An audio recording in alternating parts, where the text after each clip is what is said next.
Evelyn's hand shook so violently she could barely grip the bedpost. The white silk wedding gown felt like a noose tightening around her chest, and Harrison Blackwell's voice still echoed in her ears from dinner the night before. Cold, possessive, promising her a future where she'd learn obedience. She yanked at the buttons, her breath coming in gasps. This was it, the moment she'd been dreading for 6 months. Her first night as Mrs. Harrison Blackwell. But as the gown pooled at her feet and she reached for her riding clothes, Evelyn made a choice that would change everything. She was running. Before we continue with Evelyn's story, I'd love for you to subscribe to our channel and stick with us until the very end. And please, comment below with the city you're watching from. I want to see how far this story travels. Now, let's get back to Evelyn's journey. Evelyn's mother had been very specific about what a wife's duties entailed. 3 weeks of careful instruction delivered in the drawing room with tea service and closed doors. Her mother's words had been clinical, detached, as though describing how to properly arrange flowers or manage household staff. But beneath the practiced calm, Evelyn had heard something else. Resignation. Acceptance. The quiet surrender of a woman who'd made peace with her own powerlessness years ago. You'll find it easier if you simply close your eyes and think of something pleasant, her mother had said, not meeting Evelyn's gaze. Harrison is a prominent man. This is your duty. Duty. The word had followed Evelyn through every fitting, every dinner party, every moment of the past 6 months, since her father had announced the engagement. Charles Mercer had made his decision over brandy and cigars with Harrison Blackwell, securing a business merger that would save the family's failing textile empire. Evelyn's opinions on the matter had never been requested. She'd tried to speak with her father exactly once. "Papa, I can't marry him. He frightens me." Charles had looked up from his newspaper, his expression unchanged. "Frightens you how?" "The way he looks at me. The things he says when no one else is listening." "Evelyn, you're being dramatic. Harrison is a respected businessman. You should be grateful he's willing to overlook your age." 28. An old maid by Boston society standards. Her father had reminded her of this fact at least twice a week for the past 2 years. "I'd rather be alone than—" "That's enough." Charles had folded his newspaper with deliberate precision. "The engagement stands. You'll marry Harrison in June, and that's final. This discussion is over." But it wasn't over. Not for Evelyn. She'd endured the engagement parties, the congratulations from women whose eyes held pity rather than joy. She'd smiled through dinners where Harrison's hand lingered too long on her arm, where his comments about breaking in a spirited mare made the other men laugh while her stomach turned. She'd listened to him describe his expectations for their marriage, expectations that made it clear she'd have no voice, no autonomy, no life beyond what he permitted. The breaking point had come the night before the wedding. Harrison had cornered her in her father's study, his breath heavy with whiskey. "Tomorrow night, you become mine. Completely mine. And I promise you, Evelyn, I'm going to enjoy teaching you your place." His hand had closed around her wrist, tight enough to bruise. "You've had too much freedom, too much education. Your father indulged you, but that ends tomorrow. You'll learn to be quiet, obedient, grateful." Evelyn had wrenched free, her heart hammering. Harrison had simply smiled. "Run if you want. There's nowhere to go." But he was wrong. Evelyn had spent the night packing. Not the chunks full of wedding trousseau that sat ready in her room, but a single leather satchel with practical clothes, her mother's jewelry, and $300 she'd been secretly saving for 2 years. Her grandmother's ruby necklace alone was worth $500. Combined with the earrings and the pearl bracelet, she had enough to disappear. As dawn broke over Boston, Evelyn had stood in her bedroom one last time. The wedding gown hung like a ghost in the corner. In 12 hours, she was supposed to walk down the aisle of Trinity Church. In 14 hours, she was supposed to become Mrs. Harrison Blackwell. She'd left a note on her vanity. Just 4 words. I cannot do this. The train west had departed at 7:15. Evelyn had been on it, dressed in a plain traveling suit, her hair pinned simply, looking nothing like the society bride Boston expected to see married that afternoon. She'd imagined the chaos her absence would cause. Her mother's hysteria, her father's rage, Harrison's cold fury. But with every mile the train carried her away from Boston, the knot in her chest had loosened. She was free, or at least, she was running toward freedom. Whether she'd actually find it remained to be seen. The journey west had taken 3 weeks. Chicago first, then Kansas City, then smaller towns with names Evelyn barely registered. She'd kept to herself, speaking only when necessary, paying for everything in cash. At each stop, she'd asked the same question. Where can a woman go to start over? Somewhere far from cities and society? In Cheyenne, a weathered woman selling supplies had looked her over carefully. Wyoming Territory. Town called Copper Creek, about 2 days' ride northeast. Small enough that folks mind their business, but civilized enough to have a church and a general store. You running from something? Trying to run toward something, Evelyn had answered. The woman had nodded. Fair enough. Take the road through the pass. Follow the creek when you see it. Town's at the junction where 2 creeks meet, hence the name. Evelyn had purchased a horse, supplies, and a bedroll. She'd never ridden more than a few hours at a time, never camped outdoors, never navigated by landmarks rather than street signs. But she'd learned quickly. Fear was an excellent teacher. The land had changed as she'd traveled deeper into the territory. The rigid structures of eastern cities had given way to endless sky and rolling plains that seemed to stretch forever. For the first time in her life, Evelyn could breathe without feeling the weight of expectations pressing down on her. But freedom, she was learning, came with its own challenges. The storm had caught her on the second day of riding toward Copper Creek. The sky had darkened so quickly, she'd barely had time to register the danger before rain was lashing down in sheets. Thunder cracked overhead, and her horse had spooked, rearing sharply. Evelyn had tried to hold on, but the saddle was slick with rain, and her grip wasn't strong enough. She'd hit the ground hard, pain exploding through her left shoulder. The horse had bolted. Evelyn had lain there in the mud, rain pouring down, her shoulders screaming, and for the first time since leaving Boston, she'd felt truly afraid. Not the suffocating fear of her wedding night, but the immediate, primal fear of being alone and injured in the middle of nowhere. That's when she'd heard the voice. Easy now, don't try to move. A man had knelt beside her, his face shadowed by a wide-brimmed hat. His hands had been gentle as he checked her shoulder, his voice calm despite the storm raging around them. Can you stand? My ranch isn't far. We need to get you out of this weather. My horse. I'll find your horse. Right now, I need to get you somewhere dry. He'd helped her to her feet, supporting most of her weight, and led her to his own horse. The ride to his ranch had been a blur of pain and exhaustion, but Evelyn remembered his voice, steady and reassuring. Almost there. You're doing fine. Just hold on a little longer. The ranch house had been modest but solid. He'd carried her inside, settled her near the fire, and disappeared to tend the horses. When he'd returned, his hair dripping wet, he'd brought clean towels and a tin cup of hot coffee. I'm Jonah Reed. This is my ranch. Evelyn Mercer. She'd hesitated, then added, Thank you for helping me. Can't leave someone out in a storm like that. He'd pulled up a chair, studying her with concern. That shoulder's going to need attention.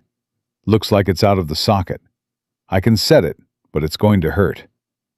Evelyn had nodded, bracing herself. In Boston, she would have been taken to a doctor, surrounded by anxious family members, fussed over and coddled.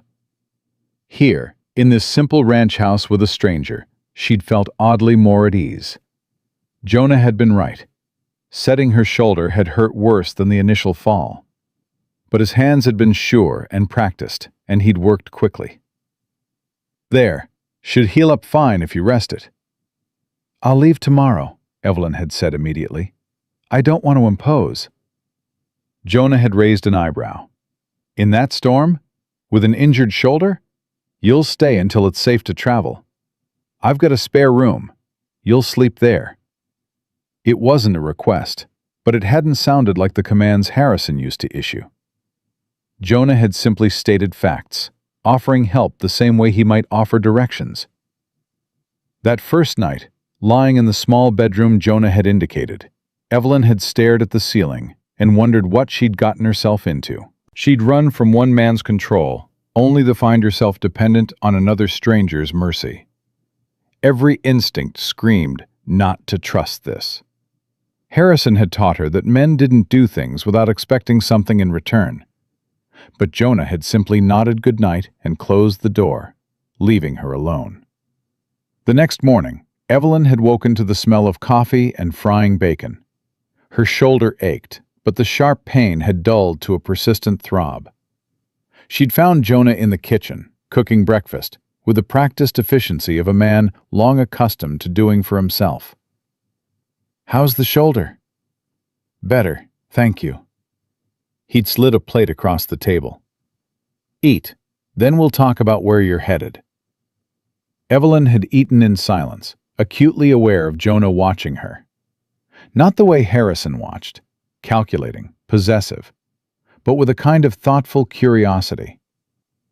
"You're running from something," he'd said finally. It wasn't a question. "I'm traveling to Copper Creek, looking for work." "Copper Creek's another day's ride east. What kind of work?" "Whatever I can find. I can read and write. I'm good with numbers. I can—" She'd stopped, realizing how absurd it sounded. What use were her finishing school accomplishments out here? "Can you cook?" "I've never had to." "Clean? Sew? Tend animals?" "No." Jonah had leaned back, studying her. "So you're running from something in the east, with no practical skills, heading to a frontier town with no prospects. Does that about sum it up?" Evelyn had felt her cheeks burn. "I'll figure it out." "I'm sure you will." He'd stood, collecting the plates. "Storm's supposed to last another 2 days. You're welcome to stay until it passes. After that, we'll see about getting you to Copper Creek." "Why are you helping me?" The question had come out sharper than she'd intended. Jonah had paused at the sink, his back to her. "Because you needed help. That's reason enough. In my experience, men don't do things without expecting something in return." Jonah had turned, his expression unreadable. "Then your experience has been with the wrong kind of men." The storm had lasted 3 days. 3 days during which Evelyn had watched Jonah move through his daily routines with quiet competence. He'd checked on the horses, repaired a section of fence damaged by the wind, and cooked simple but adequate meals. He'd treated her with polite distance, offering help when she needed it, but never intruding. On the second day, he'd taught her how to properly make coffee over the stove. "Water first, then the grounds. Don't let it boil or it'll taste bitter." "I've never made coffee before." "Figured as much. Back east, I'm guessing you had people to do this for you." "Yes." Evelyn had watched the water heat, conscious of Jonah standing close enough to guide her hands, but not touching. "Does that make me useless out here?" "Makes you inexperienced. That can be fixed." By the third day, Evelyn's shoulder had improved enough that she could move it without wincing. The storm had finally broken, leaving the landscape washed clean and the sky impossibly blue. She'd stood on the porch, breathing in the sharp, clean air, and realized she hadn't thought about Boston or Harrison in almost 24 hours. "I found your horse." Evelyn had turned to see Jonah leading her mare from the barn. The horse looked none the worse for her adventure. "Thank you. I should go." "To Copper Creek?" "Yes." Jonah had handed her the reins, his expression thoughtful. "I'll ride with you. Make sure you get there safely." "That's not necessary." "Probably not, but I'm going anyway." They'd set out at dawn, riding side by side through country that still felt foreign to Evelyn. Jonah had pointed out landmarks, taught her how to read the landscape, explained how to find water and judge distance. "You planning to tell me what you're really running from?" he'd asked after several hours of comfortable silence. Evelyn had considered lying, considered saying nothing, but something about Jonah's straightforward manner made her want to be honest. "An arranged marriage, to a cruel man. I left him at the altar." Jonah had nodded slowly. "Takes courage to do that. Or cowardice, depends on who you ask." "I'm asking you." Evelyn had met his eyes, seeing no judgment there. "I was terrified. Of him. Of what my life would become. So I ran." "And now?" "Now I'm still terrified. But at least I'm free." They'd reached Copper Creek by late afternoon. The town was exactly as described. Small, practical, perched where two creeks converged. A main street with a general store, a church, a saloon, and a handful of other buildings. Simple, honest, nothing like Boston's elaborate facade. Jonah had helped her down from her horse, his hand steady on her arm. "General store owner is a woman named Martha. Tell her I sent you. She might know of work." "Thank you. For everything." "Evelyn." He'd waited until she looked at him.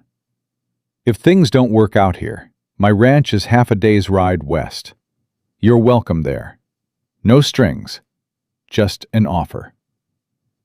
She'd wanted to believe him, but Harrison's voice still echoed in her head, reminding her that men always wanted something.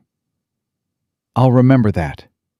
Jonah had tipped his hat and ridden away, leaving Evelyn standing in the middle of Copper Creek with her satchel and her horse, and absolutely no idea what to do next. Martha turned out to be a sharp-eyed woman in her 50s who ran the general store with brisk efficiency.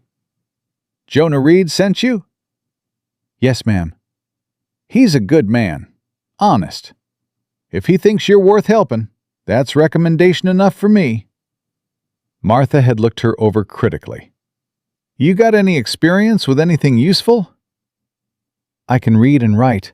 I'm good with numbers." "Can you stock shelves? Handle customers? Keep books?" "I can learn," Martha had smiled. "That's the right answer. Room above the store is empty. You can have it in exchange for working 6 days a week, Sundays off. I'll pay you 50 cents a day on top of room and board. Deal?" Evelyn had felt tears prick her eyes. "Deal." That night, in the small room above the general store, Evelyn had unpacked her satchel and taken stock of her new life. She had work. She had shelter. She had her freedom. It wasn't the life she'd been raised for, but it was hers, completely hers. She'd thought about Jonah's offer, his quiet kindness, the way he'd helped her without demanding anything in return. Part of her wanted to believe that men like him existed, men who saw women as equals rather than possessions. But another part, the part Harrison had shaped, whispered that it was all a trap, that eventually Jonah would reveal what he really wanted. Evelyn had fallen asleep that night, with her door locked, her grandmother's necklace hidden under her pillow, and her heart still guarded against the possibility that anyone could truly want to help her without expecting her soul in return. The work was harder than Evelyn had ever imagined work could be. Her first full day at the general store, Martha had handed her a broom at 5 in the morning and pointed to the floor. "Start there. Then the shelves need dusting. After that, We inventory the dry goods. Customers start arriving at 7. Evelyn's hands had blistered by noon. Her back ached from lifting flour sacks and crates of canned goods.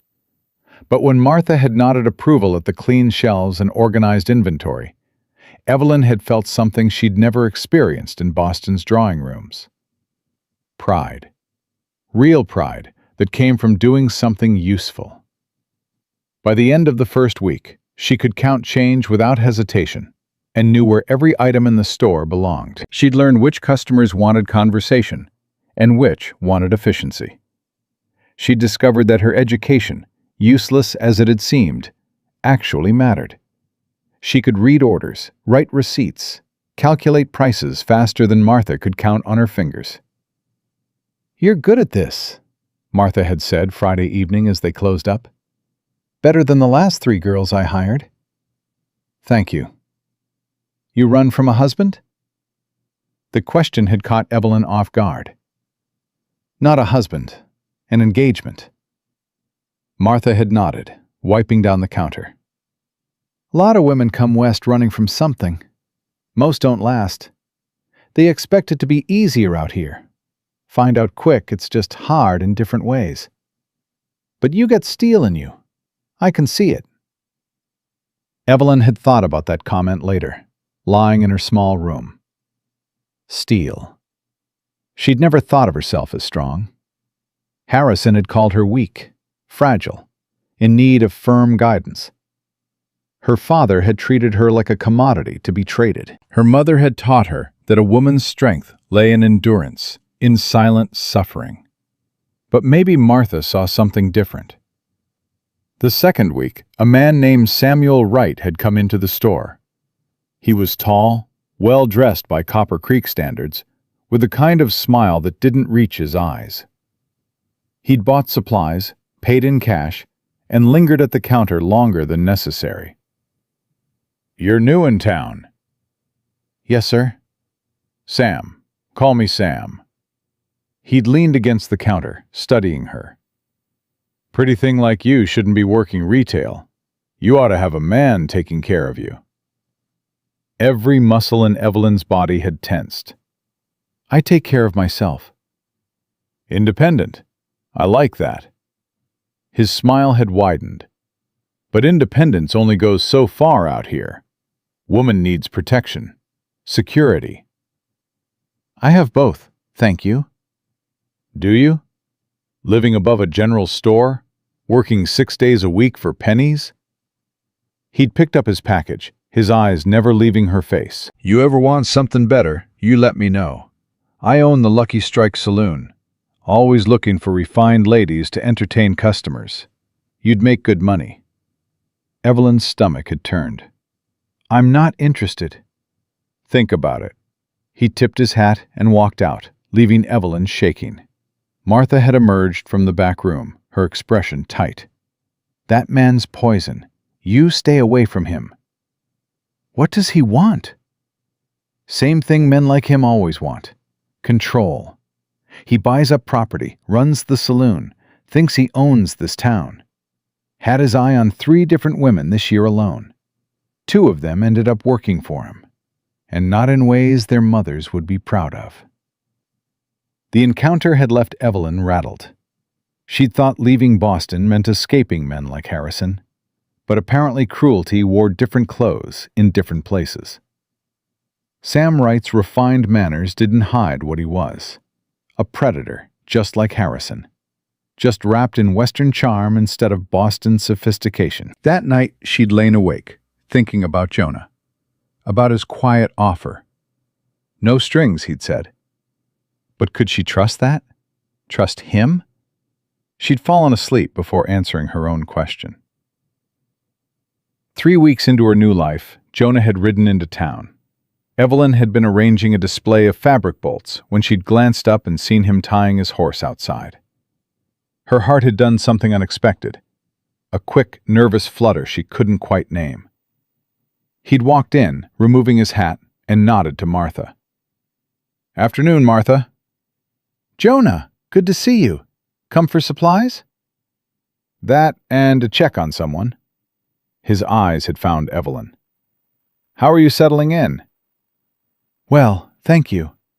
Evelyn had kept her voice neutral, professional. "Martha's been very kind." "She's a hard worker," Martha had added. "You were right to send her my way." Jonah had approached the counter, and Evelyn had found herself acutely aware of his presence. He wasn't a large man, but there was something solid about him. Steady, like he was rooted to the earth in a way Boston men never were. "I'm glad it's working out." He'd paused, then added, "I wanted to make sure you knew my offer still stands. If you ever need anything." "I don't need anything." The words had come out harder than she'd intended. Jonah had simply nodded. "Fair enough, but the offer's there regardless." He'd purchased his supplies, exchanged a few words with Martha about weather and cattle prices, and left. Evelyn had watched him ride away, feeling strangely unsettled. "He's a good man," Martha had said quietly. "One of the few around here who actually means what he says." "How do you know?" "Because I've known Jonah Reed for 8 years. He came out here after his wife died, bought that ranch, and hasn't caused a moment of trouble since. Helps his neighbors, pays his debts, minds his business. He says the sky's blue, you can bet your life it's blue." Evelyn had wanted to believe that. But Harrison had seemed charming too, at first. All men did, until they had what they wanted. The 4th week had brought the first real test. A family had come in, a mother with 3 small children, all of them thin and worn-looking. The woman had carefully counted out coins for flour and beans, her hands trembling slightly. "I'm short," she'd whispered. "I thought I had enough, but—" "It's fine," Evelyn had said immediately. "We can extend credit." Martha had given her a sharp look, but hadn't contradicted her. The woman had nearly cried with relief. "Bless you. My husband's been sick. Can't work. We're just trying to get through till he's better." After the family had left, Martha had turned to Evelyn with raised eyebrows. "We don't usually extend credit to folks we don't know." "I'm sorry. I should have asked first." "No, you did right," Martha had smiled. "That's the Thompson family. Homesteaders east of town. Good people hit with bad luck. They'll pay when they can." She'd paused. "You got a soft heart. That's not a weakness, no matter what anyone told you back east." Evelyn had felt something crack open in her chest, a small fissure in the armor she'd built around herself. That evening, Sam Wright had returned. "Evening, Miss Mercer." He'd known her name now, which made her skin crawl. "Have you thought about my offer?" "I have. The answer is no." "That's a shame, but I'm a patient man." He'd leaned across the counter, lowering his voice. "You know, I've been asking around about you. Seems you came from Boston. High society. What's a lady like you doing slumming it in a place like this?" Evelyn's blood had run cold. "My past is my business." "Everything becomes everyone's business in a small town." His smile had turned sharp. "I wonder what you're running from. Or who? Because a woman doesn't leave that kind of life unless she's desperate." "Get out." "Excuse me?" Martha had appeared from the back room, a rifle cradled casually in her arms. "The lady asked you to leave, Sam. I suggest you listen." Sam's expression had hardened. "This isn't over." "Yes, it is. And if you threaten her again, you'll answer to me, and to every woman in this town who's sick of your games." He'd left, but his parting look had promised retribution. Evelyn's hands had been shaking so badly, she'd dropped the jar she was holding. It had shattered on the floor, glass and pickles everywhere. "I'm sorry. I'm so sorry." "Stop." Martha had set down the rifle and taken Evelyn's hands. "You're safe here. Sam Wright's a bully, but he's not stupid. He won't risk crossing the women of this town. We look after our own. You don't know me. I know enough. And Jonah Reed vouched for you. That's all I need. That night, Evelyn had pulled out her grandmother's necklace, staring at the rubies gleaming in the lamplight. This necklace could buy her passage anywhere. She could run again, start over, somewhere Sam Wright would never find her, somewhere her past would stay buried. But she was tired of running. The next morning, she'd woken to shouting in the street. She'd rushed to the window and seen smoke rising from the edge of town. The Thompson family's homestead was on fire. Evelyn had run downstairs, found Martha, already organizing a response. Fire started in the barn, spread to the house. Family got out, but they've lost everything. What can we do? We're collecting supplies, food, blankets, whatever folks can spare, and we'll need money to help them rebuild. Evelyn had made her decision in an instant. She'd run upstairs, grabbed her grandmother's necklace, and brought it down. Sell this. Give them the money. Martha had stared at the necklace, her eyes widening. Evelyn, this is worth a fortune. I know. They need it more than I do. This is probably all you have left from your old life. Exactly. I don't want it anymore. Martha had closed Evelyn's fingers around the necklace gently. Keep it. We'll find another way. But I appreciate what you are willing to do. That tells me everything I need to know about who you are. The town had rallied. By evening, the Thompsons had temporary shelter, food, and promises of help rebuilding. Evelyn had worked alongside Martha and the other women, organizing donations, coordinating efforts, feeling part of something for the first time in her life. That's when Jonah had arrived. He'd ridden in with a wagon full of lumber and tools, immediately starting to organize the men for the rebuilding effort. He'd worked through the evening, his shirt soaked with sweat, directing the construction of a temporary shelter. Evelyn had brought him water at one point. He'd accepted it with a nod of thanks, drained the cup, and handed it back. Thank you. The Thompsons. Is it true their barn was set deliberately? Jonah's expression had darkened. Looking that way, someone doused it with kerosene. Fire marshal found evidence. Who would do that? Someone who wants their land, or wants to send a message. He'd glanced toward the Lucky Strike saloon, visible in the distance. Sam Wright's been trying to buy their property for months. They refused. Evelyn had felt sick. This is my fault. He came after them because of me. This isn't on you. Sam's been causing trouble long before you arrived. He's just escalating. Jonah had looked at her directly. But you should be careful. Men like him don't like being told no. I'm not afraid of him. You should be. At least a little. Fear keeps you cautious. I've spent my whole life being cautious, being afraid. I'm done with that. Jonah had studied her for a long moment. There's a difference between courage and recklessness. One keeps you alive. The other gets you hurt. Which one are you? Depends on the day. A slight smile had crossed his face. But I'm still here, so I must be doing something right. The rebuilding had taken 2 days. Evelyn had worked alongside everyone else, hammering nails despite her blistered hands, carrying supplies, helping Mrs. Thompson organize the donated goods.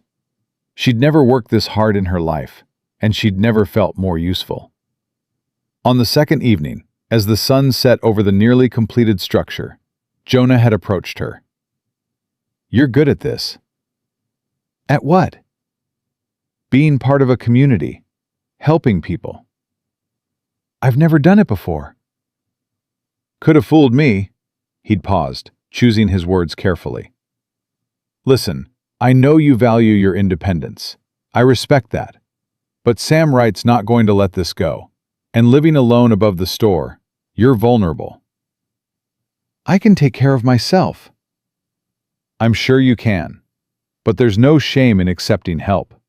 He'd met her eyes. My offer still stands. Room at the ranch. No strings. Just safety. Every instinct had screamed at Evelyn to refuse, to maintain her hard-won independence. But another voice, quieter but growing stronger, had whispered that maybe trust wasn't weakness. Maybe accepting help wasn't surrender. "Why do you keep offering? What do you want from me?" Jonah had looked genuinely surprised by the question. "I don't want anything from you. I'm offering because it's the right thing to do. Because I see someone who's running from something bad, trying to build something good, and I can help with that. That's all. Men always want something." "Then you've known the wrong men." He'd adjusted his hat, preparing to leave. "Think about it. The offer's open as long as you need it." He'd ridden away, leaving Evelyn standing in the twilight, her heart and mind at war. That night, Sam Wright had made his final move. Evelyn had been closing up the store when he'd appeared, blocking the doorway. "We need to talk." "No, we don't." "See, I think we do." He'd stepped inside, forcing her to back up. "You cost me the Thompson land. They're rebuilding now, which means they're not desperate anymore. That's a problem for me." "Good." His hand had shot out, gripping her arm. "You think you're safe here? Think these people will protect you? They're sheep. I run this town." "Let go of me." "Or what? You'll scream? Go ahead. Nobody's coming." Evelyn had remembered her mother's words. "Close your eyes. Think of something pleasant. Just endure it." But she wasn't her mother. She'd brought her knee up, hard, exactly where it would do the most damage. Sam had doubled over with a grunt of pain, and Evelyn had run. She'd burst out of the store and straight into someone's chest. Jonah's. "What's wrong?" "Sam, he's inside. He grabbed me." Jonah had set her aside gently and walked into the store. Evelyn had heard the sounds of a brief struggle. Then Jonah had emerged, dragging Sam by his collar. "You touch her again, you even look at her wrong, and I'll make sure you regret it. Understand?" Sam had spat blood, his eyes murderous. "You're making a mistake, Reed." "No, you made the mistake." Jonah had released him with a shove. "Now get out of my sight." Sam had limped away, but his parting words had been clear. This isn't over. Jonah had turned to Evelyn, his expression concerned. "Are you hurt?" "No, thank you."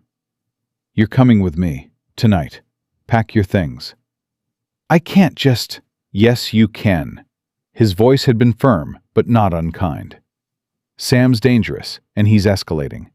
You're not safe here alone anymore. Martha will understand." And somehow, Evelyn had found herself packing her few belongings, saying a quick goodbye to Martha, who'd insisted this was the right choice, and riding through the darkness toward Jonah's ranch. The fear she'd expected to feel never came. Instead, there was only a strange sense of relief, of letting go of the armor she'd been carrying for so long. When they'd reached the ranch, Jonah had shown her to the same room as before. He'd lit the lamp, checked that she had everything she needed. "Lock the door if it makes you feel safer. I'll be just down the hall." "Jonah?" She'd caught his arm as he'd turned to leave. "Why are you doing this? Really?" He'd looked at her hand on his arm, then at her face. "Because someone should have protected you before, and they didn't. So I will." It was the simplest answer, and somehow, for the first time since leaving Boston, Evelyn had believed it. Evelyn had barely slept. Every creak of the house had sent her heart racing. Every sound outside the window had made her tense. She'd lain awake, watching shadows move across the ceiling, Jonah's words echoing in her mind. Because someone should have protected you before, and they didn't. So I will. No one had ever said anything like that to her.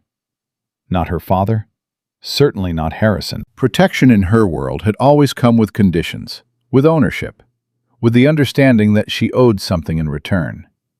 When dawn broke, she'd heard movement in the kitchen, coffee brewing, the clatter of a pan on the stove. She dressed quickly, her hands shaking slightly as she'd buttoned her blouse, and made her way downstairs. Jonah had been at the stove, cooking eggs and bacon. He'd glanced up when she'd entered. "Morning. Sleep well?" The lie had come automatically. "Yes, thank you." He'd given her a look that said he didn't believe her, but wouldn't push. "Sit. Breakfast is almost ready." They'd eaten in silence. Not the uncomfortable silence of strangers, but something quieter, more thoughtful. Evelyn had found herself watching him. The way he moved with deliberate care. The way he seemed comfortable in his own skin, in a way she'd never been. "I need to check the north fence today," Jonah had said, setting down his fork. "Cattle got through yesterday." "You're welcome to come along, or you can stay here. House is yours to use however you need." "I'll come with you." The words had surprised her as much as they'd seemed to surprise him. "It's rough terrain, lot of riving." "I can handle it." Something had shifted in his expression. Approval, maybe, or respect. "All right then, we leave in 20 minutes." The ride had been harder than Evelyn had expected. Her shoulder still ached from the injury weeks ago, and her legs weren't used to hours in the saddle. But she'd gritted her teeth and kept up, refusing to show weakness. Jonah had noticed anyway. "We can rest if you need to." "I'm fine." "Evelyn." He'd pulled his horse to a stop, waiting until she'd done the same. "There's no shame in admitting when something hurts.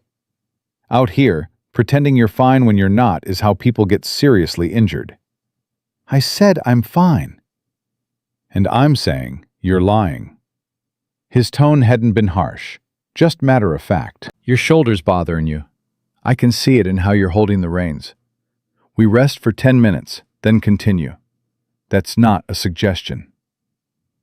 Evelyn had wanted to argue, but the pain had been radiating down her arm, and her pride wasn't worth collapsing from exhaustion. They'd stopped by a creek. Jonah had helped her down from her horse with steady hands, and she'd hated how much she'd needed the assistance. "Why do you do that?" she'd asked suddenly. "Do what?" "Act like my limitations aren't failures." Jonah had filled a canteen from the creek, taking his time before answering. "Because they're not. You've been here, what, a month? And you're already doing things you'd never done before. Working retail, helping rebuild homes, riding fences. You're learning. That takes courage." "Harrison said I was weak." Harrison was a fool. The certainty in his voice had made something tight in Evelyn's chest loosen slightly. "How do you know? You don't know me." "I know enough. I know you left a comfortable life because you valued your freedom more than security. I know you worked yourself to blisters rather than accept charity. I know you were willing to sell your last valuable possession to help strangers. That's not weakness. That's strength." Evelyn had looked away, afraid he'd see the tears threatening to spill. No one had ever described her that way. Strong, courageous, worth protecting, not because she was property, but because she was human. They'd worked for hours repairing the fence. Jonah had shown her how to string wire properly, how to test its tension, how to secure the posts. Her hands had blistered again, but this time she hadn't minded. There was something satisfying about the work, about seeing the tangible results of her effort. "You're a natural at this," Jonah had said as they'd finished the last section. "At stringing wire?" "At not giving up. Some people learn a skill and that's it. Others learn how to learn. You're the second kind." They'd ridden back as the sun was setting. Evelyn's entire body had ached, but she'd felt oddly peaceful, useful, like she was building something real. That peace had shattered the moment they'd reached the ranch. Sam Wright had been waiting, sitting on Jonah's porch, with two men Evelyn didn't recognize. All three had stood as they'd approached. "Evening, Reed. Miss Mercer?" Jonah's entire demeanor had changed. His body had gone tense, his hand moving subtly toward the rifle on his saddle. "Get off my property, Sam." "Now, is that any way to greet a neighbor? I just came to talk." "We've got nothing to talk about." "I disagree." Sam's smile had been cold. "See, I've been thinking about our little disagreement yesterday, and I've decided Miss Mercer and I got off on the wrong foot. I'd like to apologize." "Not interested," Evelyn had said, her voice steadier than she'd felt. "That's a shame, because I'm prepared to be very generous." Forget everything that happened. Clean slate. All I ask is that Miss Mercer reconsiders my employment offer. "She said no," Jonah had interjected. "Now leave." Sam's expression had hardened. "You think you can protect her, Reed? You're one man on an isolated ranch. Accidents happen out here. Fences get cut. Cattle get spooked. Houses catch fire. Be a shame if something happened to this place." Jonah had dismounted slowly, deliberately. "You threatening me, Sam?" "Just stating facts. Wyoming Territory is a dangerous place. People who don't have friends tend to run into trouble. And people who make threats on my land tend to regret it." The two men with Sam had shifted, hands moving toward their gun belts. Evelyn's heart had hammered so hard she'd thought it would burst from her chest. "Easy now," Sam had said, raising a hand. "No need for anyone to do anything stupid. I'm just here to deliver a message. Miss Mercer has 3 days to reconsider." After that, well, I can't guarantee her safety. Or yours, Reed. Think about it. They'd ridden away, leaving a heavy silence in their wake. Evelyn had dismounted, her legs shaking. "I'm sorry. This is my fault. I should leave. Go somewhere else." "You're not going anywhere." "He'll hurt you because of me." "He'll try." Jonah had started unsaddling the horses, his movements controlled but angry. "Sam Wright's been looking for an excuse to come after me for years. Wants my land, same as he wanted the Thompsons. You're just his latest excuse." "Then let me go. Solve the problem." Jonah had stopped, turning to face her fully. "Is that what you think? That you're a problem to be solved?" "Aren't I?" "No." He'd closed the distance between them in 2 strides. "You're a person who deserves to be safe, and I'm not letting Sam Wright or anyone else terrorize you into submission. That's final." "You can't just decide that." "Watch me." The intensity in his eyes had stolen Evelyn's breath. This wasn't the quiet, gentle Jonah who'd cooked her breakfast and taught her to mend fences. This was someone harder, someone who'd clearly fought before and would fight again. "I don't want you to get hurt because of me," she'd whispered. "And I don't want you to spend your life running from bullies. So we're at an impasse." They'd stared at each other, the air between them charged with something Evelyn couldn't quite name. Fear, yes, but also something else. Something that made her pulse race for entirely different reasons.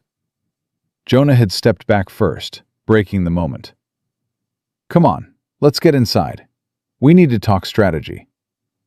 Inside, over coffee that had gone cold while they'd planned, Jonah had laid out the situation with brutal honesty. "Sam's not going to let this go. He's made his play, and backing down now would make him look weak. He can't afford that." "So what do we do?" "We contact the territorial marshal. File formal charges for the assault at the store and the threats today." "Will that work?" "Maybe, maybe not. Law enforcement out here is spotty at best. But it creates a record, makes it harder for Sam to claim innocence if something happens." "And if the marshal doesn't help?" Jonah's jaw had tightened.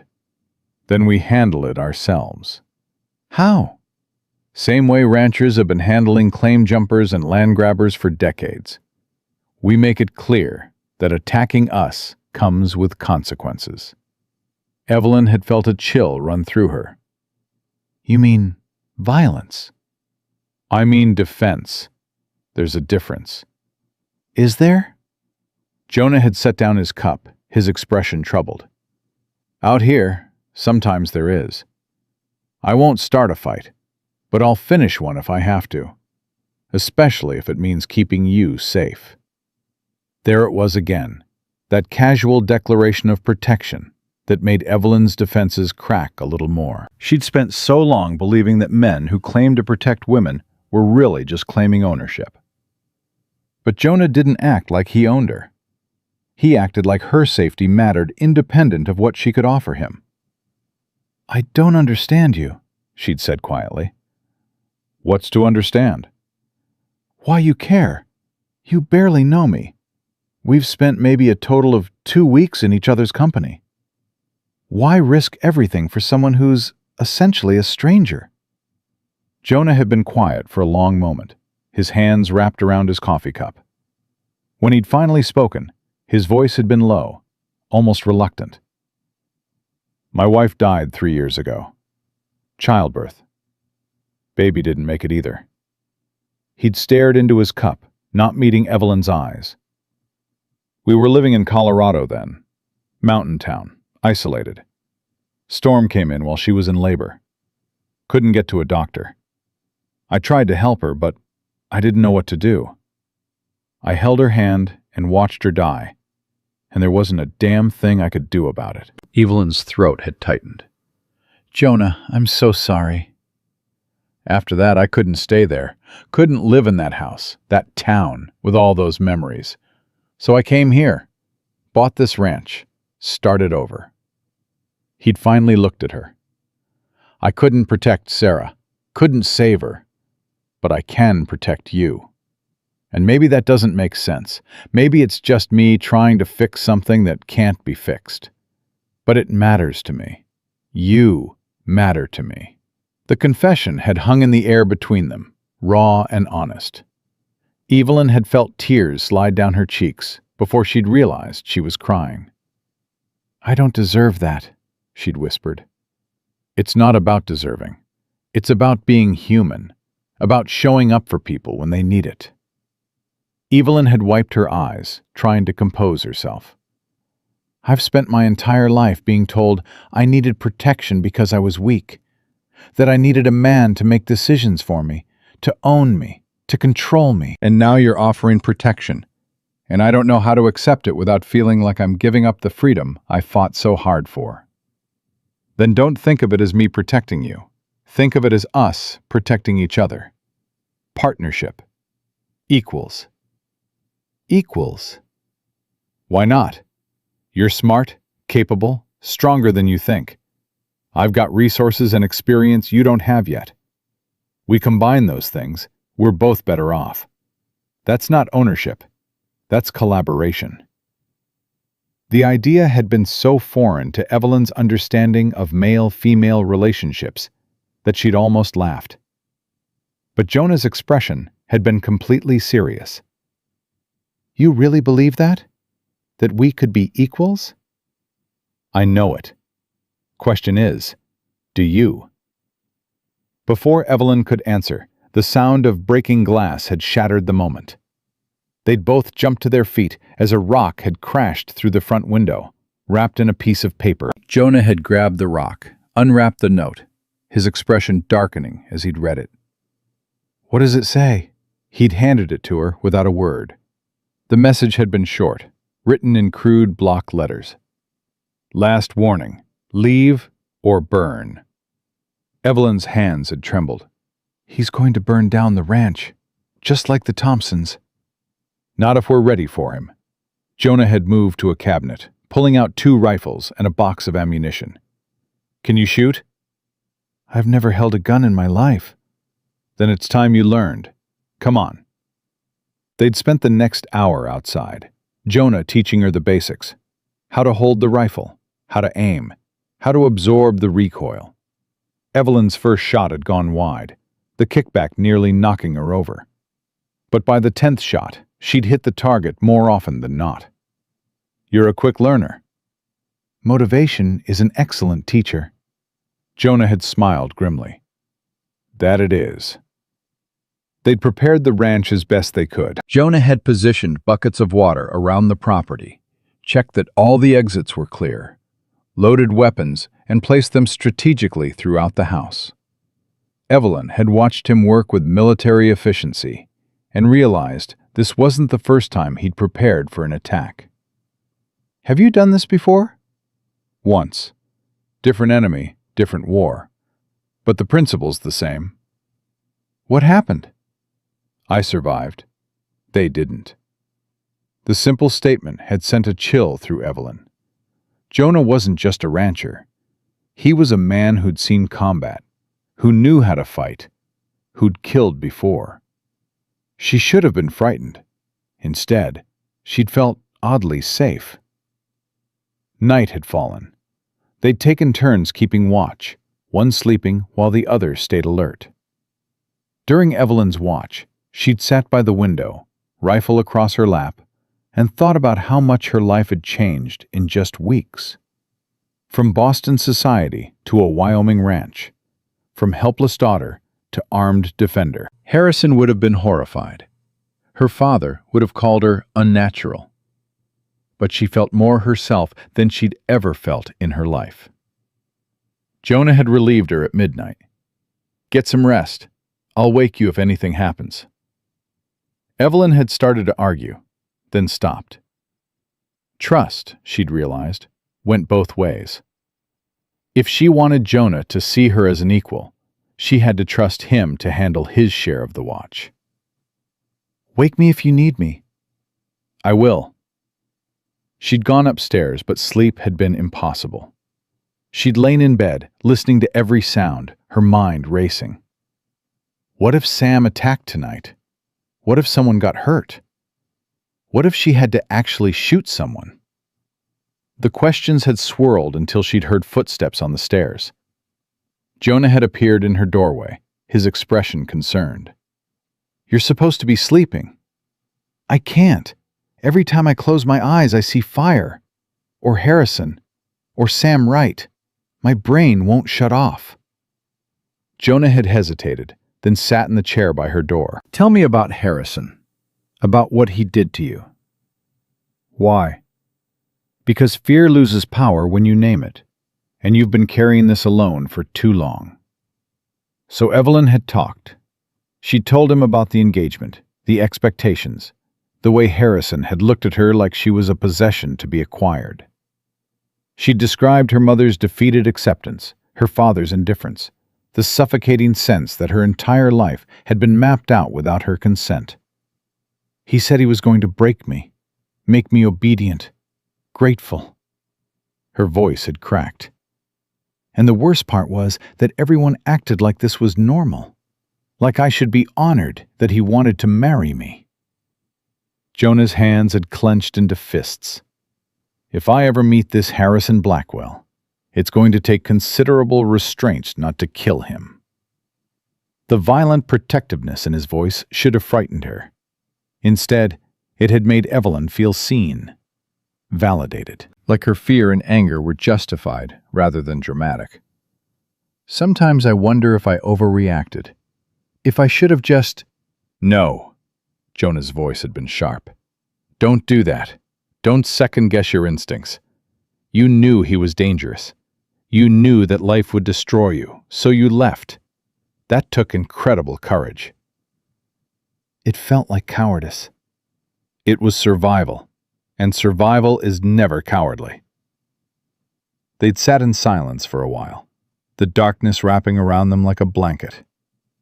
Evelyn had felt something shift between them, a deepening of connection that went beyond circumstance or convenience. "Jonah?" "Yeah?" "When you said we could be equals, did you mean it? Or was that just something to say to make me feel better?" He'd stood, crossing to sit on the edge of her bed, close enough that she could see his face in the moonlight coming through the window. "I meant every word. You're not some fragile thing that needs to be handled with kid gloves. You're a person with your own mind, your own strength, your own will. Any man who can't see that is a damn fool." He'd paused, choosing his words carefully. And if something were to develop between us, and I'm not saying it will, but if it did, it would be because we chose it, both of us, as equals. Not because you owed me anything or because I had any claim on you. Evelyn's heart had been racing. And if I chose you, what then? Then I'd consider myself the luckiest man in Wyoming territory. The kiss had been inevitable. She'd leaned forward. He'd met her halfway, and suddenly his lips had been on hers, gentle but certain. Not demanding, not taking, but offering. Asking. Evelyn had pulled back, breathless. I don't know how to do this, how to trust someone without losing myself.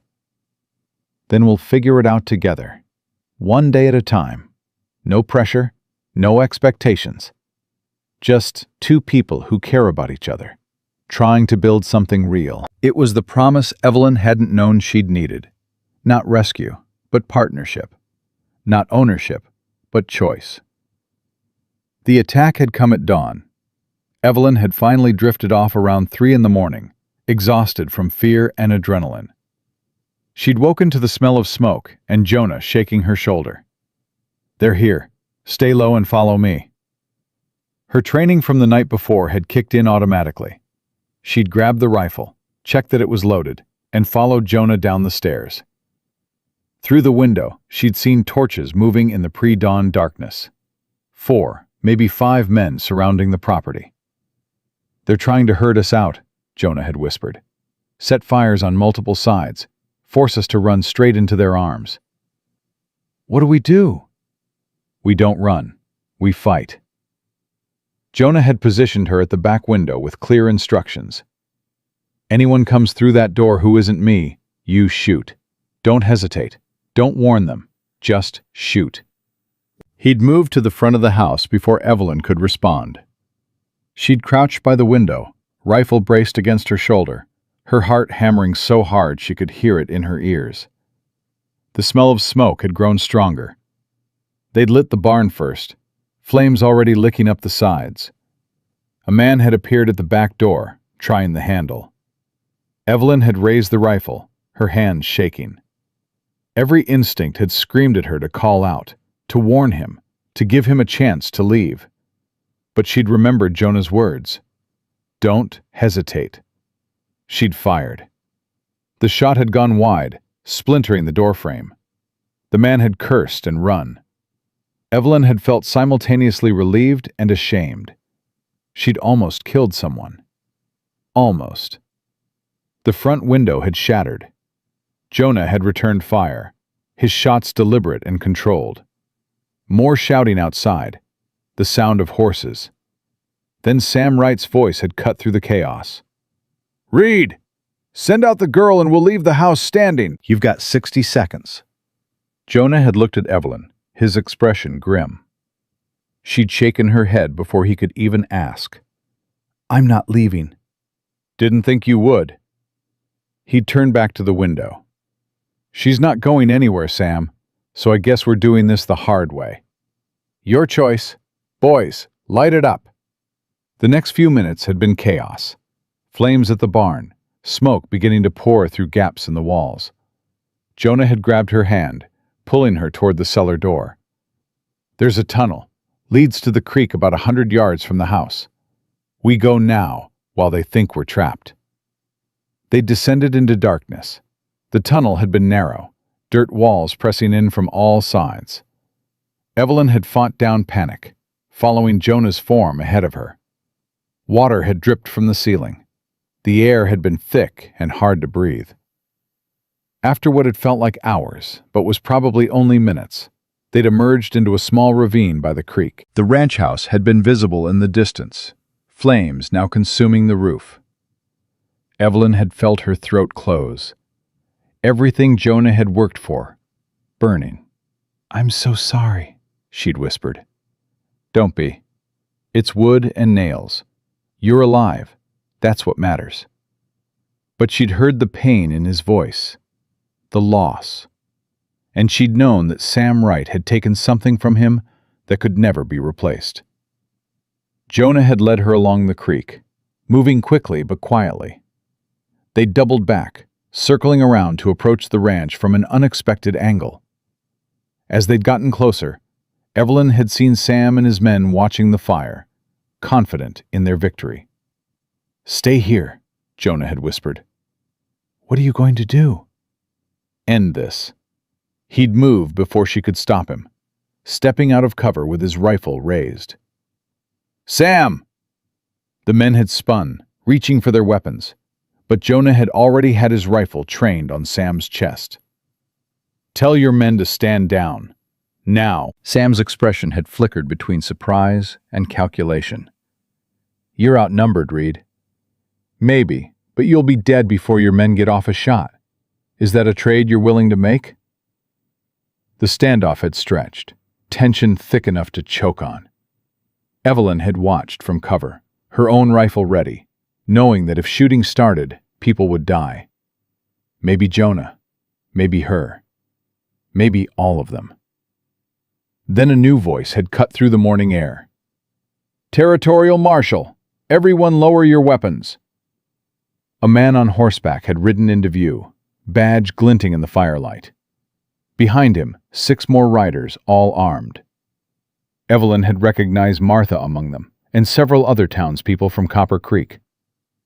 The marshal had dismounted, surveying the burning ranch with cold eyes. "Someone want to tell me what's going on here?" "Self-defense," Jonah had said, not lowering his rifle. "Sam Wright and his men attacked my property, tried to burn us out." "That's a lie," Sam had interjected smoothly.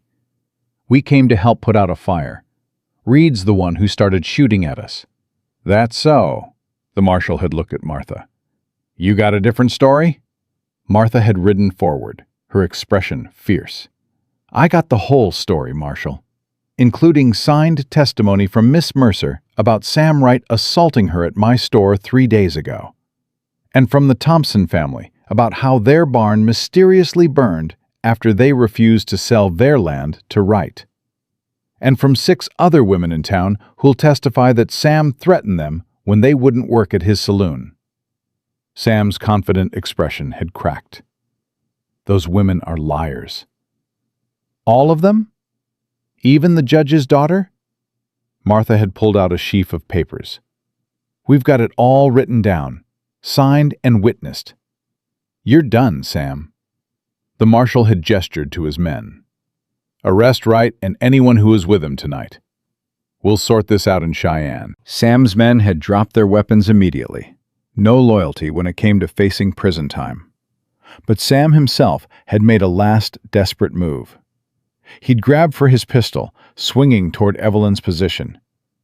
2 shots had rung out simultaneously, Jonah's and Evelyn's. Sam had dropped, clutching his shoulder and thigh, screaming. Neither shot had been fatal, but both had been deliberate. Evelyn had realized with shocking clarity that she'd aimed for his leg, not his chest.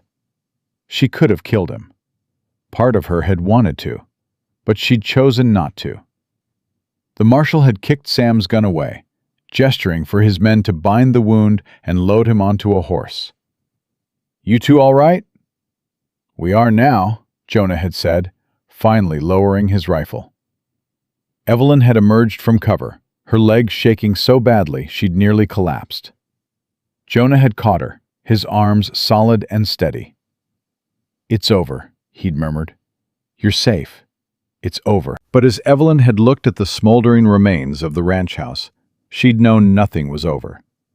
This was just the beginning of something new, something she didn't know how to navigate. The town had rallied again, just as they had for the Thompsons. Within a week, lumber had been delivered, volunteers had arrived, and rebuilding had begun. Evelyn had worked alongside everyone else, hammering nails, carrying boards, her hands blistered and bleeding, but her heart strangely light. Jonah had tried to send her back to stay with Martha, insisting the construction site was too dangerous. Evelyn had refused. "We're partners, remember? That means I work too." Partners doesn't mean you have to destroy your hands building a house. Doesn't it? You're destroying yours. He'd looked at her for a long moment, then smiled. Fair point. They'd worked side by side for days, the walls rising slowly. At night, they'd slept in the barn that had only been partially damaged, separated by a carefully maintained distance that felt both necessary and painful. The kiss had changed something between them, opened a door neither quite knew how to walk through. 2 weeks into the rebuilding, a rider had arrived from Cheyenne, official-looking, with a leather satchel full of documents. Evelyn had been on the roof helping with shingles when she'd seen him approach. Her heart had stopped. Boston had found her. She'd climbed down so fast she'd nearly fallen, her mind racing with plans to run. But Jonah had intercepted the rider first. "Miss Evelyn Mercer?" Evelyn had stepped forward, her chin high despite her terror. "That's me. I have documents for you, from the Boston Court of Common Pleas." He'd handed her an envelope, thick with legal papers. Evelyn's hands had shaken as she'd opened it. Inside, divorce papers. Except she'd never been married. These were dissolution of engagement papers, along with a letter from her father's attorney. The letter had been brief and cold. Harrison Blackwell had sued for breach of contract, demanding compensation for the humiliation of being left at the altar.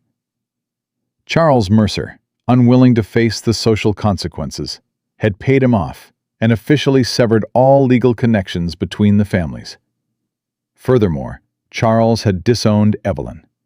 She was no longer his daughter, no longer entitled to any inheritance or family support.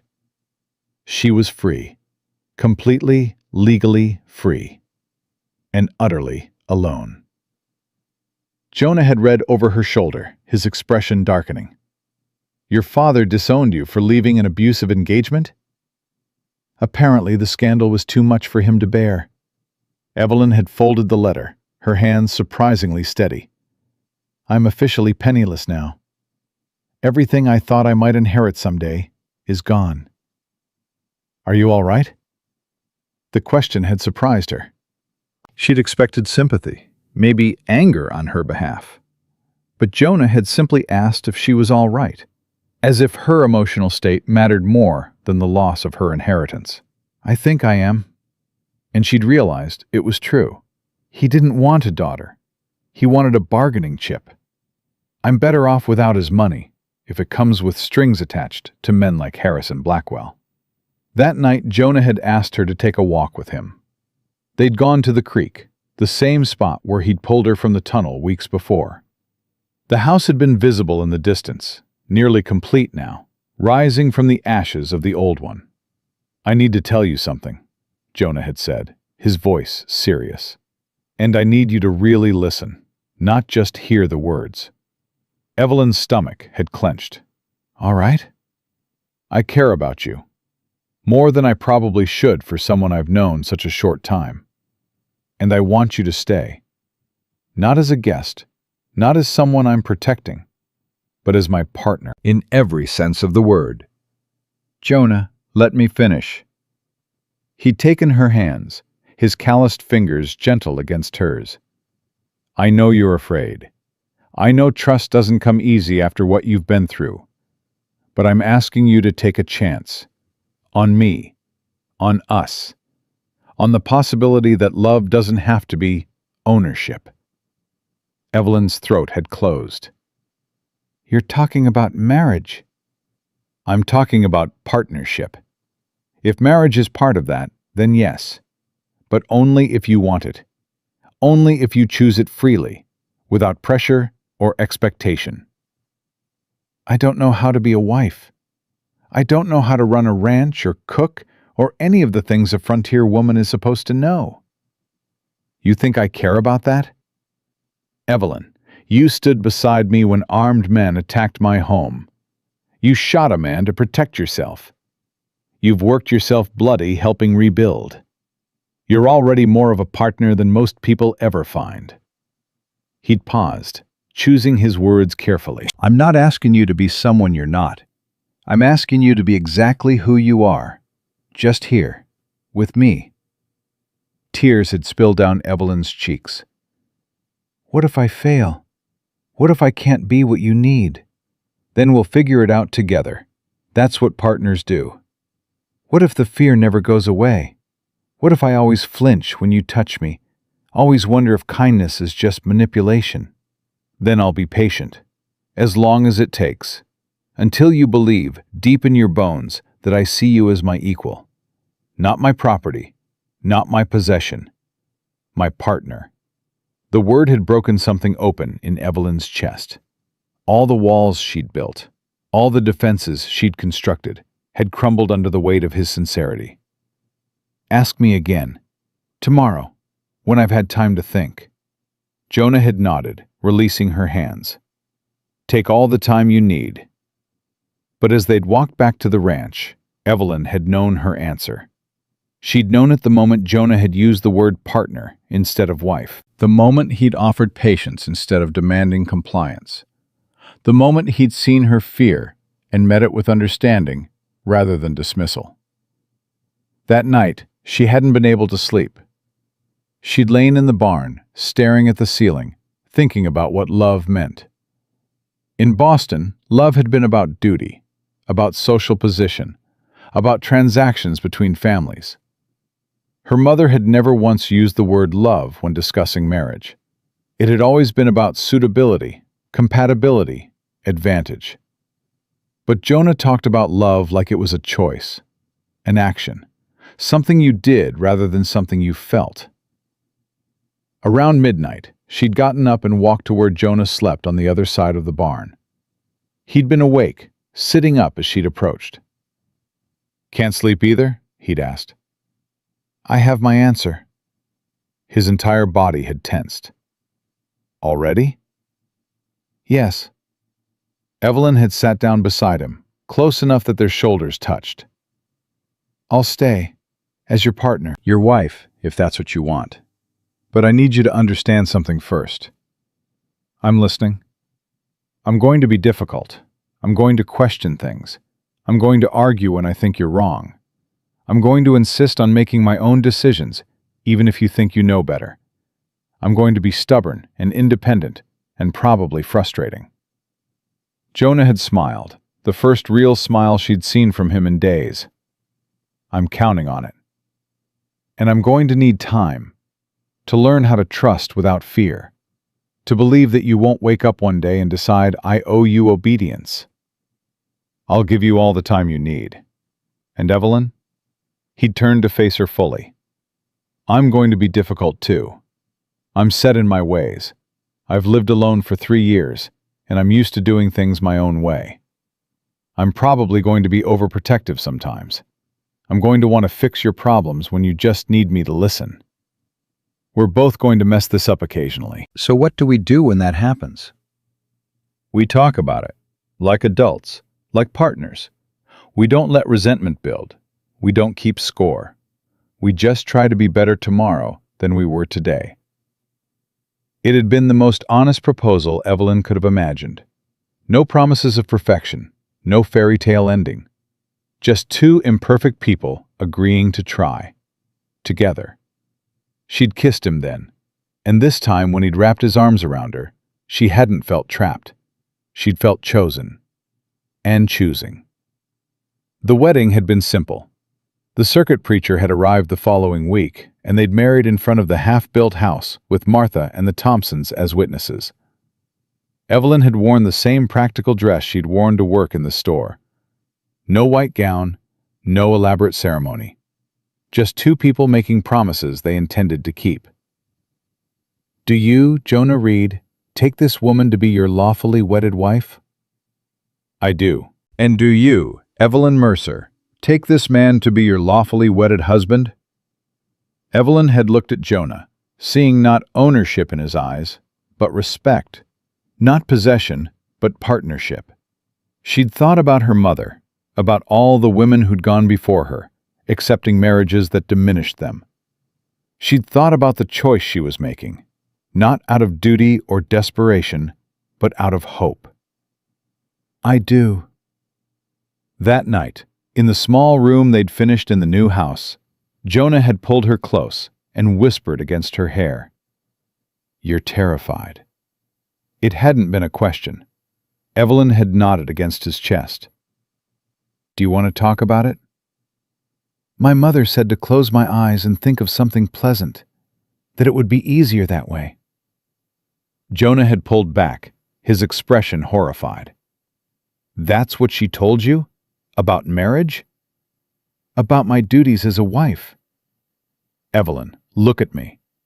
He'd waited until she'd met his eyes. "This isn't a duty. This is about two people who care about each other, choosing to be close. If you're not ready, we wait. If you're scared, we stop. If you need time, I'll give you years. This is your choice. Always your choice." The tears had come then, hot and fast. Not tears of fear, but tears of relief, of being seen, of being valued not for what she could provide, but for who she was. "Show me," she'd whispered. "Show me what love is supposed to feel like." And he had. With patience and gentleness and a care that had nothing to do with transaction and everything to do with connection. For the first time in her life, Evelyn had understood that intimacy didn't have to be about power or control. It could be about trust, about vulnerability, about two people meeting as equals. Afterward, lying in Jonah's arms, Evelyn had felt something she'd never felt before. Safe. Truly, completely safe. Not because Jonah was protecting her, but because he saw her as strong enough to protect herself. Valued her mind as much as her body. Respected her choices, even when they differed from his own. "I love you," she'd said, the words tumbling out before she could stop them. Jonah had tightened his arms around her. "I love you too. And I promise you, Evelyn Reed, I will spend every day of our lives proving that love doesn't have to hurt, that partnership doesn't mean surrender, that you can be loved without being owned." It was the promise that mattered. Not perfection, but intention. Not fairy tales, but honest effort. And as Evelyn had drifted off to sleep, she'd thought about the terrified woman who'd fled Boston months ago. That woman had been running from something. But the woman she'd become? She was running toward something. Toward a life she'd chosen. Toward a future she'd built with her own hands. Toward love that set her free instead of chaining her down. The first real test had come 3 months into their marriage. Evelyn had been working in the garden she'd started behind the house when a wagon had rolled up the drive. She'd straightened, shading her eyes against the sun, and her heart had stopped. The woman climbing down from the wagon had been dressed in fine traveling clothes, her hair styled in the latest Boston fashion, and her face had been achingly familiar.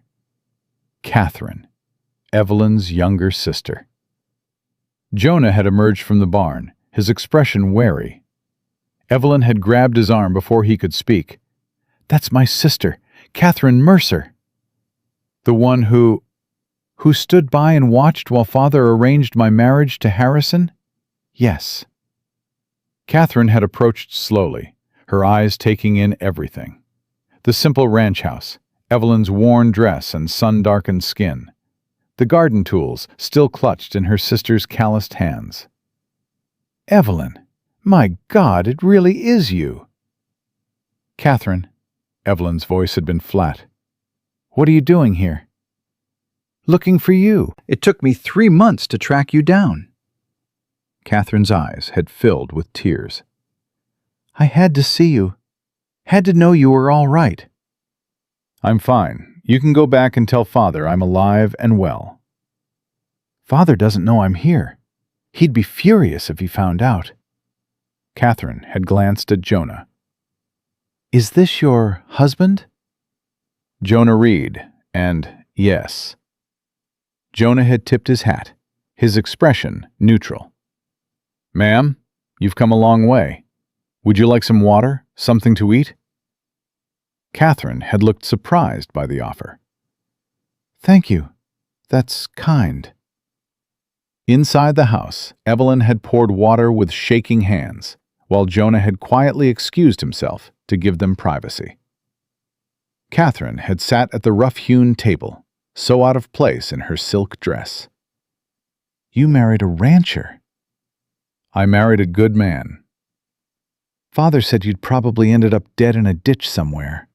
Or worse. Catherine had sipped her water, studying Evelyn. But you look happy. Different, but happy. I am happy. Happier than I ever was in Boston. Even though you have nothing? Even though you're living like a common laborer? The old Evelyn would have been stung by those words, would have felt shame at her rough hands and simple life. But the new Evelyn had simply smiled. I have everything that matters. I have freedom. I have a partner who respects me. I have a life I chose. Catherine had set down her cup, her expression troubled. Evelyn, I need to tell you something. About Harrison. Evelyn's stomach had clenched. What about him? He's dead. Died 2 months ago. Riding accident, they said. But there were rumors. About debts. About the kind of people he owed money to. The news should have brought satisfaction. Relief. Instead, Evelyn had felt only a hollow sadness for the waste of it all. Good riddance. There's more.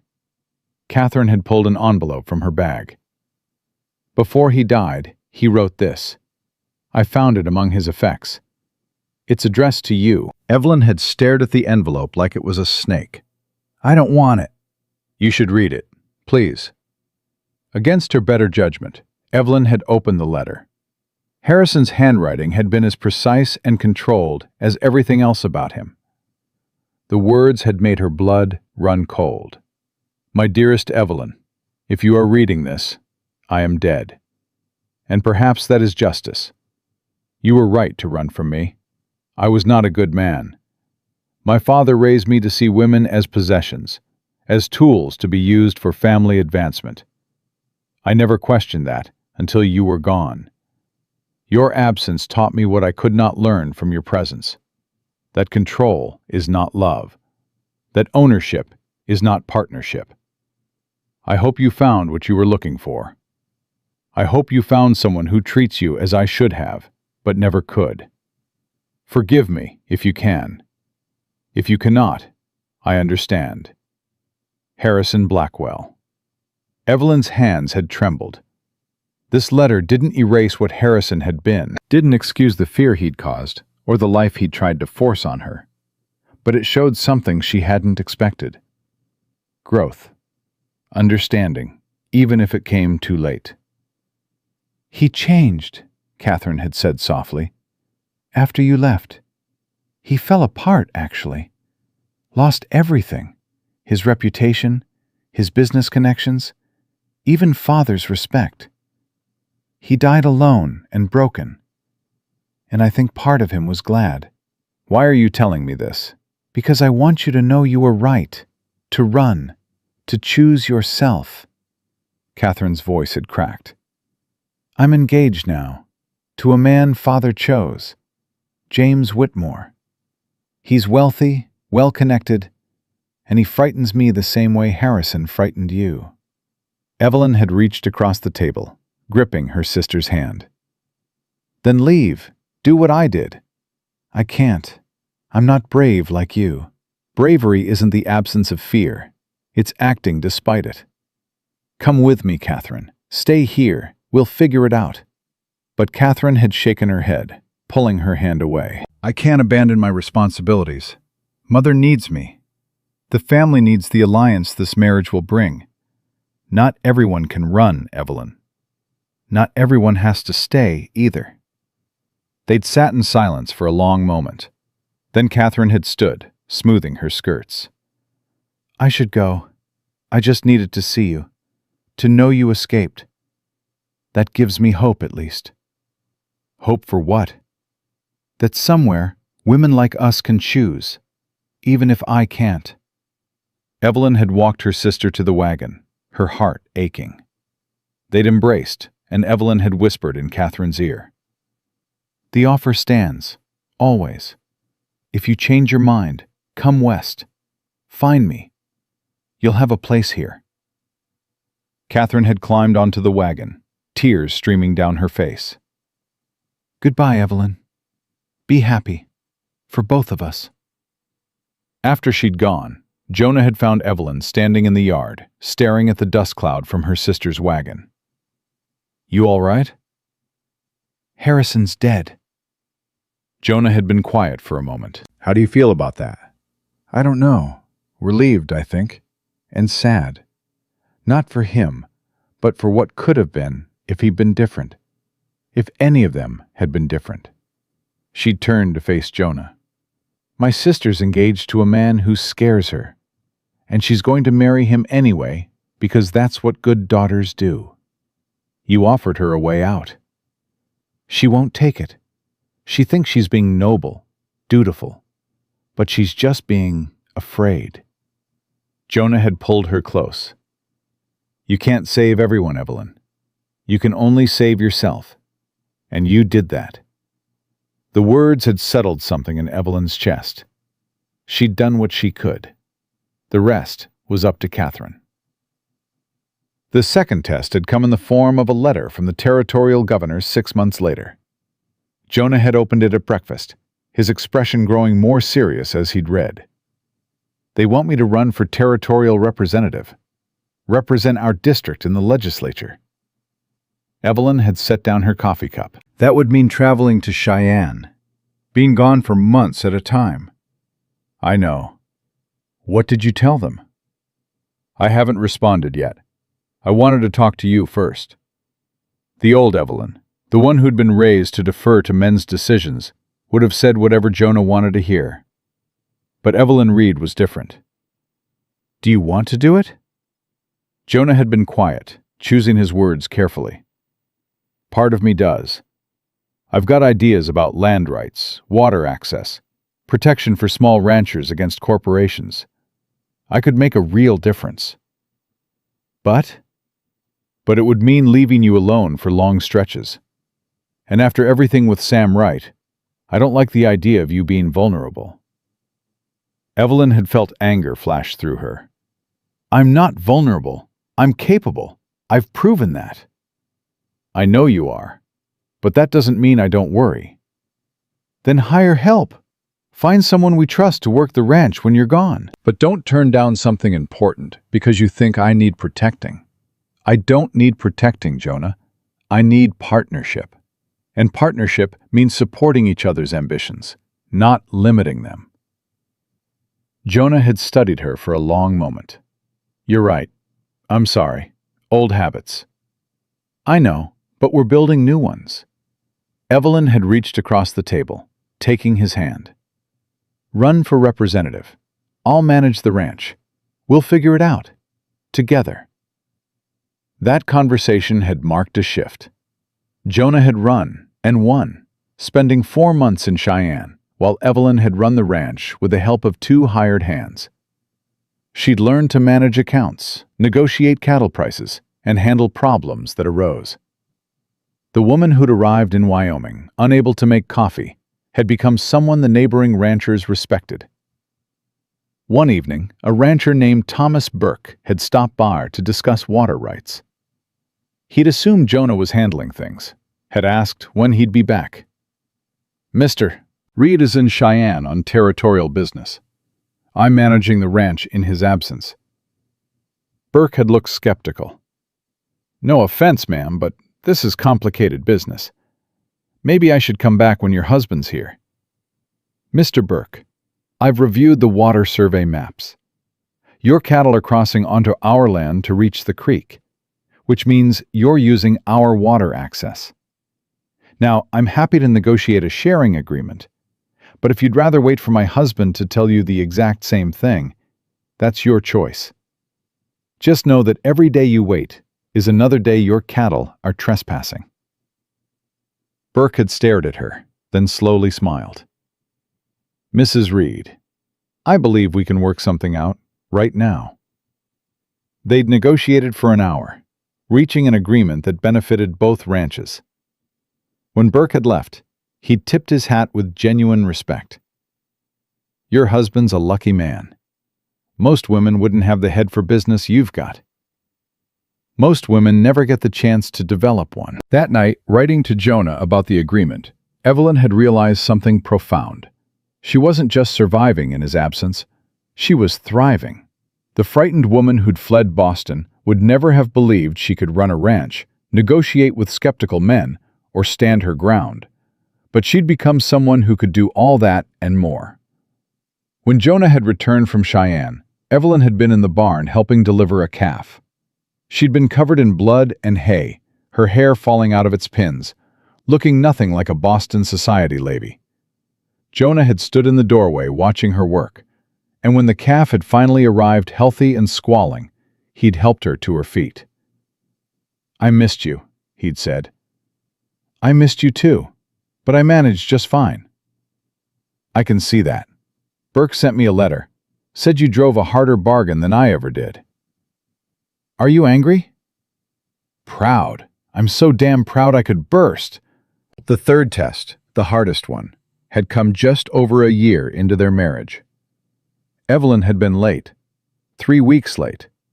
Her body had felt different, tender and strange. She'd known before the doctor confirmed it. She was pregnant. The news should have brought joy, and part of her was joyful. But a larger part was terrified. Not of childbirth, though that scared her too, but of becoming her mother, of losing herself in the role of wife and mother, of all her hard-won independence dissolving in the face of maternal duty. She'd told Jonah over dinner, the words sticking in her throat. "I'm going to have a baby." His face had lit up with uncomplicated happiness. "That's wonderful. When?" 7 months, the doctor thinks. She'd forced herself to meet his eyes. "Jonah, I'm scared." "Of childbirth? I'll make sure we have the best, not of that. Of losing myself. Of becoming just a mother and forgetting who I am as a person." Jonah had come around the table, kneeling beside her chair. "Evelyn, listen to me. You are not your mother. You are not going to disappear into this role. We're going to hire help so you're not exhausted. You're going to keep managing the ranch accounts because you're better at it than I am. You're going to keep having opinions and making decisions and being exactly who you are.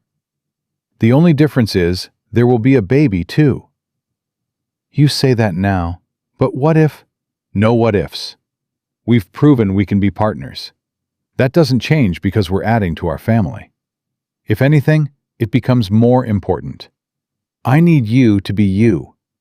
Our child needs to see what a strong, capable mother looks like. Not a woman who sacrificed herself, but a woman who chose her life and lived it fully." The words had cracked something open in Evelyn's chest. "What if I'm not good at it, being a mother?" "Then you'll learn. Same way you learned everything else. And I'll be right there beside you, learning to be a father. We'll make mistakes. We'll figure it out. Together." The pregnancy had been hard.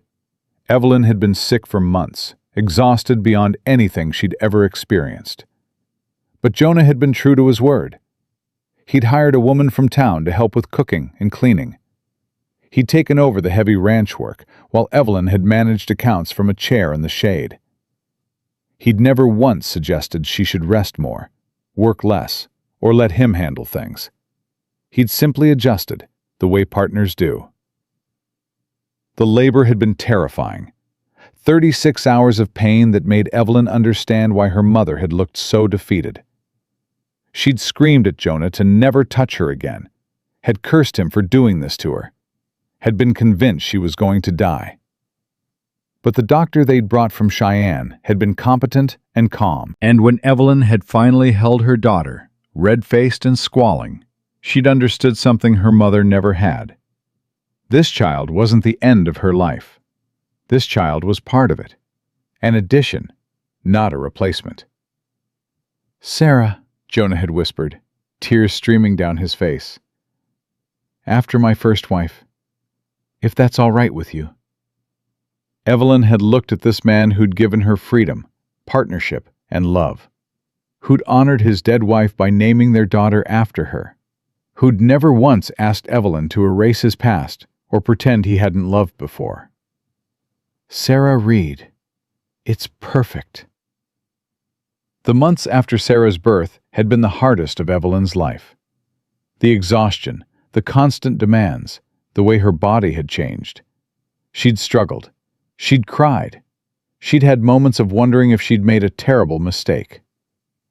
But Jonah had been there through all of it, changing diapers, walking the floor with a screaming baby, taking Sarah so Evelyn could sleep, and crucially, never once suggesting that this was solely Evelyn's responsibility because she was the mother. "She's my daughter too," he'd said when Evelyn had apologized for asking him to take night duty. "This is my job as much as yours." When Sarah was 3 months old, Martha had come to visit. She'd found Evelyn in the barn, Sarah strapped to her chest while Evelyn checked on a sick horse. "Lord, girl, you're really doing it all, aren't you?" "Trying to. Some days better than others." Martha had smiled. "You know what I see when I look at you?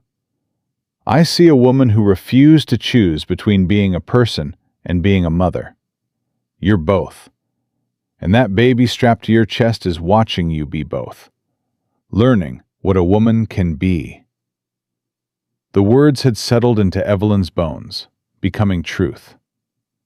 The final test had come 2 years later, when a letter arrived from Catherine. Evelyn had opened it with trembling hands, afraid of what news it might bring, but Catherine's words had been brief and powerful. "Dearest sister, I've done it. I left James 3 weeks before the wedding. Father disowned me, of course. Mother wept. But I thought of you, of your courage, and I ran. I'm in Chicago now, working as a teacher. I have nothing, and I have everything. Thank you for showing me it was possible. Your loving sister, Catherine." Evelyn had wept reading it. Not sad tears, but joyful ones. Her sister had found her courage, had chosen freedom over security, had saved herself. That night, sitting on the porch with Jonah while Sarah played in the yard, Evelyn had reflected on how far she'd come. From terrified bride fleeing Boston to rancher's wife, mother, and partner. From woman who couldn't make coffee to woman who negotiated water rights and delivered calves. From girl who believed love meant ownership to woman who knew love meant choice. "What are you thinking about?" Jonah had asked, his arm around her shoulders. "About how terrified I was that first night when I ran from Harrison. "And now?" Now I know what I was really running toward. Not away from him, but toward this, toward you, toward a life where I get to choose. Every day, I choose you. I choose this ranch. I choose our daughter. I choose myself." Jonah had kissed her temple. "And I choose you. Every single day." Sarah had run up to them then, dirt-covered and grinning, holding a frog she'd caught by the creek. Evelyn had laughed, wiped her daughter's dirty hands, and listened to her excited explanation about frogs and mud and adventure. This was love, not the suffocating duty her mother had endured, not the ownership Harrison had demanded, but this, partnership, choice, freedom.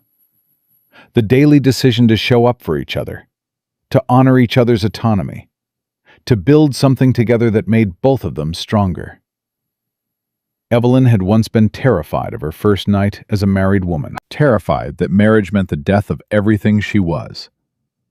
But the kind cowboy who'd found her in a storm had shown her the truth. Love didn't have to diminish. Marriage didn't have to destroy. Partnership didn't have to mean surrender.